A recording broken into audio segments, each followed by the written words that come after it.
샬롬, 오늘의 만나에 오신 여러분을 환영합니다. 함께 먼저 찬양하겠습니다.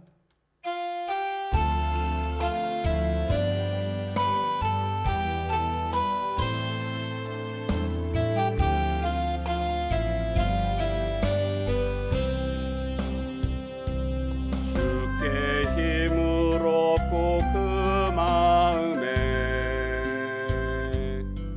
시온의 대로가 있는 그대는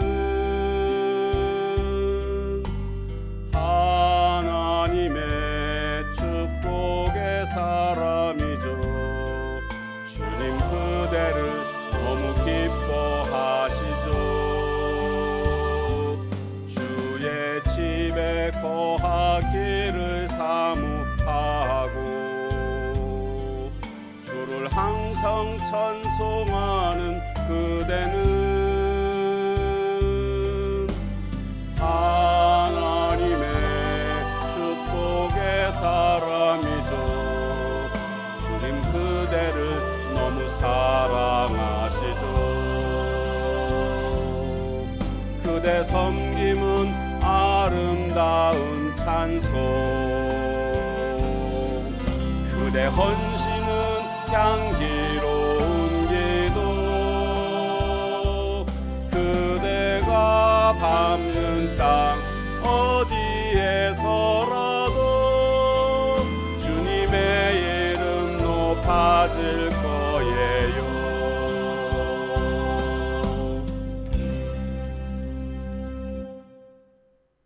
하나님 말씀 역대하 13장 13절에서 끝절 22절까지 보도록 하겠습니다. 여로보암이 유다의 뒤를 둘러 복병하였으므로 그 앞에는 이스라엘 사람들이 있고 그 뒤에는 복병이 있는지라. 유다 사람이 뒤를 돌아보고 자기 앞뒤에 적병으로 말미암아 여호와께 부르짖고 제사장들은 나팔을 부니라. 유다 사람이 소리 지르매 유다 사람이 소리 지를 때에 하나님이 여로보암과 온 이스라엘을 아비야와 유다 앞에서 치시니 이스라엘 자손이 유다 앞에서 도망하는지라. 하나님이 그들의 손에 넘기셨으므로 아비야와 그의 백성이 크게 무찌르니 이스라엘이 택한 병사들이 죽임을 당하고 엎드러진 자들이 50만 명이었더라. 그때에 이스라엘 자손이 항복하고 유다 자손이 이겼으니 이는 그들이 그들의 조상들의 하나님 여호와를 의지하였습니다. 아비야가 여로보암을 쫓아가서 그의 성읍들을 빼앗았으니 곧 베델과 그 동네들과 여사나와 그 동네들과 에브론과 그 동네들이라. 아비야 때에 여로보암이 다시 강성하지 못하고 여호와의 치심을 입어 죽었고 아비야는 점점 강성하며 아내 14을 거느려 아들 22과 딸 16을 낳았더라. 아비야의 남은 사적과 그의 행위와 그의 말은 선지자 이도의 주석책에 기록되니라. 아멘. 남유다와 북이스라엘이 전쟁을 벌이게 됩니다. 누가 봐도 북이스라엘이 승리할 수밖에 없는 그런 전쟁입니다. 왜냐하면 모여있는 군사의 숫자가 북이스라엘은 80만 명이고 남유다는 40만 명이었습니다. 두 배나 많은 이 상황 속에서 싸우나 마나한 전쟁 같아 보입니다. 게다가 북이스라엘의 여로보암 왕은 전술 능력에도 뛰어났던 것으로 여겨집니다. 매복 작전을 씀으로 말미암아 남유다 앞뒤에서 공격하는 이런 상황이 벌어지게 됩니다. 남유다의 입장에서는 앞뒤에서 공격하니까 도간에 든지 같은 그런 상황이 벌어지게 됐습니다. 북이스라엘 왕인 여로보암의 지략은 남유다 왕인 아비야보다 훨씬 뛰어났던 것으로 여겨집니다. 실제로 여로보암은 솔로몬의 신하이지 않았습니까? 한마디로 산전수전을 다 겪은 노련한 자였습니다. 반면에 르호보암은 아비야는 솔로몬의 손자였기 때문에 여러 면으로 비교해 볼 때에 연배로 보나 경험으로 보나 아비야보다는 여로보암이 훨씬 더 뛰어나다는 것을 예상할 수가 있습니다. 그런데 막상 싸워보니까 그 결과는 완전히 다른 결과가 나왔습니다. 남유다가 대승을 거두게 됩니다. 어떻게 이렇게 불리한 상황 속에서 승리할 수 있었는가? 이것이 오늘 우리들이 살펴봐야 할 가장 중요한 부분입니다. 포위당한 남유다가 선택한 방법은 하나님께 부르짖는 모습이었습니다. 그들은 여호와께 부르짖고 제사장들은 나팔을 부니라.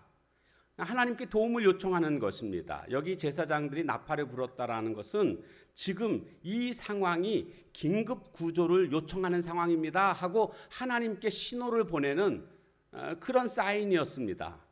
하나님은 이 소리를 들으시고 하나님께서 이제 도와주시는 모습을 볼 수가 있는데요. 하나님이 여로보암과 온 이스라엘을 아비야와 유다 앞에서 치시니 그랬습니다. 그러니까 직접 하나님이 이 전쟁에 개입하셔서 친히 치시는, 친히 싸우시는 이런 모습을 보여줍니다. 그래서 결국 북이스라엘 80만 명 중에 50만 명이 죽게 됩니다. 그리고 도망치다가 또 많은 사람들이 피해를 입었을 것이고 아주 중요한 성읍들을 다 빼앗기게 되는 그런 상황이 벌어지게 됩니다. 유다는 완전한 승리를 거두게 되는 모습을 볼 수가 있습니다.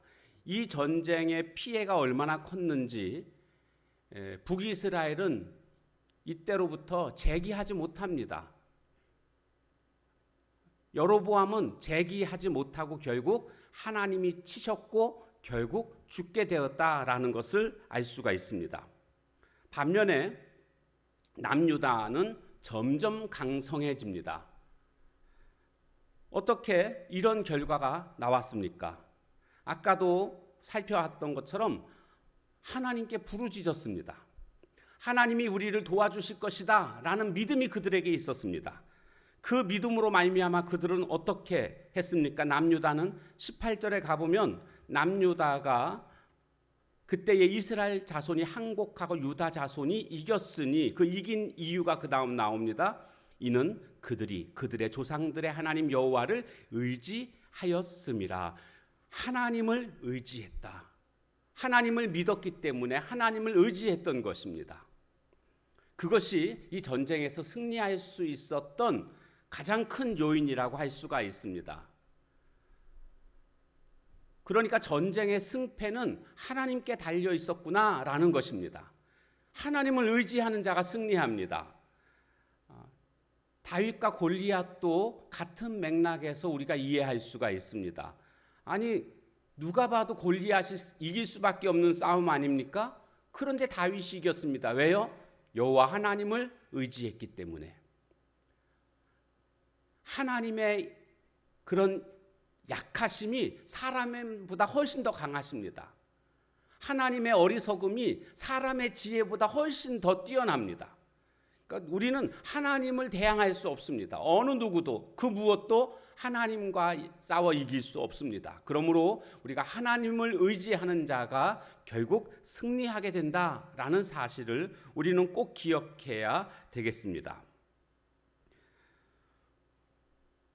우리의 삶 속에서도 때로는 절대로 승리할 수 없을 것 같은 상황들이 펼쳐질 때가 있습니다. 그래서 인간적인 방법들을 동원해 봅니다. 이렇게 뛰고 저렇게 뛰어다니면서 해결해 보려고 노력합니다. 가장 중요한 것은 하나님을 의지하는 것입니다. 그것이 문제를 해결할 수 있는 가장 뛰어난 전략입니다. 하나님을 의지하는 것. 모든 문제의 해결자는 여호와 하나님께 있습니다. 하나님께 부르짖는 것입니다. 이 문제를 해결해 주실 수 있는 분이 하나님이심을 믿으십시오. 그리고 하나님을 의지하십시오. 놀랍게 역사하시는 하나님을 경험하게 될 줄로 믿습니다. 유다는 하나님을 의지함으로 기적적으로 승리했습니다. 오늘 우리의 삶 속에서도 어떤 어려움이 있다 할지라도 하나님을 의지함으로 승리하는 우리 모두의 삶이 다 되시길 주님의 이름으로 축복합니다. 기도하겠습니다. 하나님, 남유다의 승리의 모습을 통해서 승리의 비결은 하나님을 의지하는 것임을 깨닫게 됩니다. 내가 세상의 그 어떤 것들을 붙들고 살아가고 있지 않는지, 그것이 내 삶의 방패로 삼고 있지 않는지, 오늘 남유다의 승리를 보면서 우리가 진정으로 의지해야 할 분은 오직 여호와 하나님 한 분뿐임을 깨닫게 되었습니다. 삶 속에서 어려움이 있을 때마다 그 하나님을 믿고 하나님께 부르짖고 하나님께 의지함으로 하나님 주시는 승리를 체험하며 살아가는 저희들 모두가 되게 하옵소서. 예수님의 이름으로 감사하며 간절히 기도하옵나이다. 아멘. 주신 말씀 붙들고 기도하시고 각자 기도 제목 가지고 기도하는 시간 갖도록 하겠습니다.